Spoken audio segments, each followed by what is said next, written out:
Welcome to Chillin' 101. We hope this video helps. You start with the kick and a basic reference. Set a tight low end so the rest of the kit breathes. First, roll off sub-rumble on non-bass mics. This clears the mix quickly. Then, carve 200-400 Hz to remove boxiness and add a controlled 60-100 Hz boost for thump, if needed.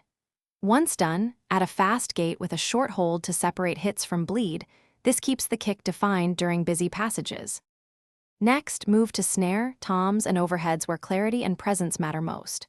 For snare, remove boxiness around 400-800 Hz and add a 25K Hz presence boost so the stick cuts through the band. Use parallel compression to keep dynamics musical. For toms, clean up low end with a 60 Hz high pass and tame 300-600 Hz boom, then add 46K Hz for attack. Finally, treat overheads with a 100 Hz HPF and gentle high shelf to bring cymbals alive. Then set panning to form a natural kit image. To finish, bust the kit into a drum group and apply gentle compression. Aim for 2-4 dB gain reduction to glue elements together, and if needed, a slight 40-80 Hz shelf to solidify the bottom.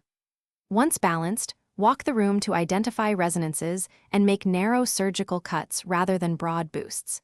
If problems appear, like feedback or harshness, lower gain first, then apply targeted notches, and make sure to mute.